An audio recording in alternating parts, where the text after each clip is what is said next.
हिंदुस्तान के तारीखों में कई बादशाहों ने हुकूमत की, अपनी सल्तनतें बनाई और मिट गई, लेकिन इतिहास के पन्नों में एक नाम ऐसा भी दर्ज है जो गुमनामी अंधेरों से निकलकर सल्तनत के आफताब बन गए। यह कहानी है एक ऐसे ही अफगान की जिसने अपनी हिम्मत, अक्ल और दूरदर्शिता के दम पर मुगल सल्तनत की नींव हिला दी। यह कहानी है फरीद खान की, जिसे दुनिया शेर शाह सूरी के नाम से जानती है। कहानी शुरू होती है बिहार के सासाराम की एक जागीर से, जहां 1486 में हसन खान सूरी के घर एक बालक का जन्म हुआ जिसका नाम रखा गया फरीद। बचपन सौतेली मां के तानों और पिता की उपेक्षा में गुजरा, लेकिन फरीद की आंखों में कुछ अलग ही चमक थी। वो आम बच्चों जैसा नहीं था, उसके दिल में ज्ञान की प्यास और कुछ कर गुजरने का जज्बा था। घर छोड़ने के बाद फरीद तालीम हासिल करने के लिए जौनपुर चला गया, जो उस वक्त सिराज हिंद कहलाता था। यहाँ उसने प्रशासन, साहित्य और युद्ध कला की बारीकियां सीखी। उसकी काबिलियत ने जल्द ही लोगों को प्रभावित करना शुरू कर दिया। शेर शाह सूरी के जीवन का सबसे महत्वपूर्ण मोड़ तब आया जब वे बिहार के सूबेदार बहार खान लोहानी की खिदमत में थे। कहा जाता है कि एक दिन शिकार के दौरान उन्होंने अकेले ही अपनी तलवार के एक ही वार से एक शेर को मार गिराया।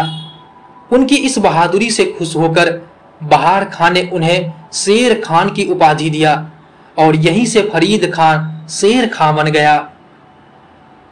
उस वक्त हिंदुस्तान पर मुगलों का राज था। बाबर ने अपनी सल्तनत कायम कर ली थी। शेर खान ने कुछ समय मुगल सेना में भी काम किया और उनकी सैन्य रणनीति को बहुत करीब से समझा। बाबर की मौत के बाद जब हुमायूं तख्त पर बैठा तो शेर खान को अपनी किस्मत आजमाने का मौका नजर आया। शेर खान ने अपनी अफगान सेना को एकजुट किया। 1539 में चौसा की लड़ाई और फिर 1540 में कन्नौज की लड़ाई में शेर खान ने हुमायूं को ऐसी शिकस्त दी कि मुगल बादशाह को हिंदुस्तान छोड़कर भागना पड़ा।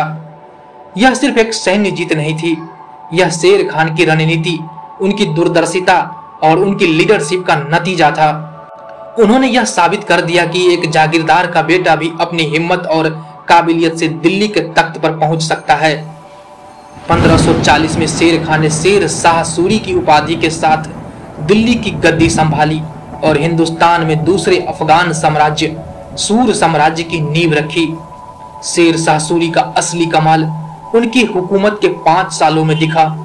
उन्होंने प्रशासन, कानून और जनता की भलाई के लिए ऐसे सुधार किए जो आज भी हमारे सिस्टम का हिस्सा है। शेर शाह ने अपने व्यापार और सेना की आवाजाही के लिए सड़कों का एक जाल बिछवाया।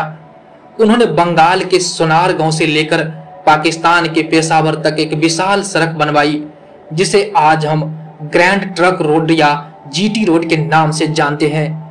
इस सड़क के किनारे हर 2 कोस पर सराय बनाई गई, जहां यात्रियों और व्यापारियों को ठहरने और खाने पीने की मुफ्त इंतजाम था।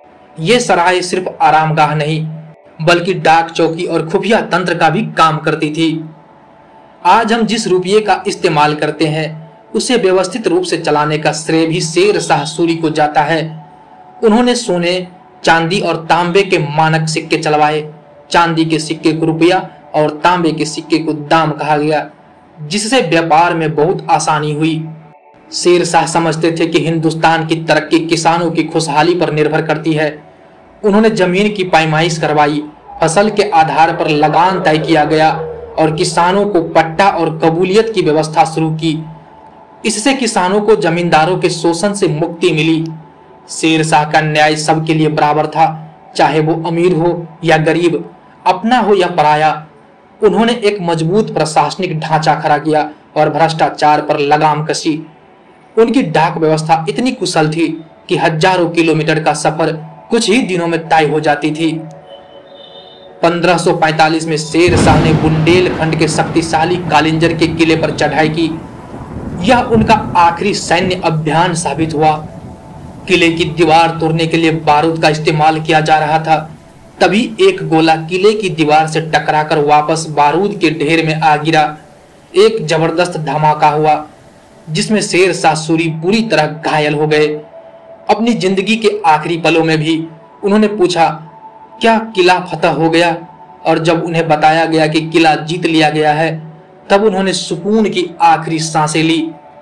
शेर शाह सूरी का शासन सिर्फ 5 साल चला, लेकिन उनका प्रभाव सदियों तक रहा। उनके कई प्रशासनिक सुधारों को बाद में मुगल बादशाह अकबर ने भी अपनाया। सासाराम में झील के बीच बना उनका मकबरा उनकी शख्सियत की तरह आज भी पूरी शान से खड़ा है। शेर शाह सूरी सिर्फ एक बादशाह नहीं, बल्कि एक विजनरी थे।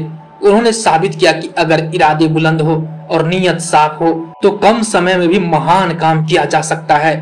एक मामूली जागीरदार के बेटे से हिंदुस्तान का शहंशाह बनने तक उनका सफर आज भी हमें प्रेरणा देता है। शेर शाह सूरी का नाम हिंदुस्तान के इतिहास में हमेशा एक ऐसे बादशाह के रूप में याद किया जाता है जिसने सही मायने में अवामों के लिए राज किया और एक ऐसी विरासत छोड़ी जिस पर आज भी हम फक्र करते हैं। शेर शाह सूरी की कहानी एक साधारण इंसान के असाधारण बनने की कहानी है। यह कहानी है उस बादशाह की जिसने साबित कर दिया कि हुकूमत तलवार के जोर पर नहीं, बल्कि इंसाफ और अवाम की भलाई से चलती है। एक ऐसा शासक जिसे इतिहास ने शायद वो दर्जा नहीं दिया जिसका वो हकदार था, लेकिन जिसकी विरासत आज भी हिंदुस्तान की रगों में दौड़ रही है। हमारी सड़कों में, हमारी मुद्रा में और हमारी प्रशासनिक व्यवस्था में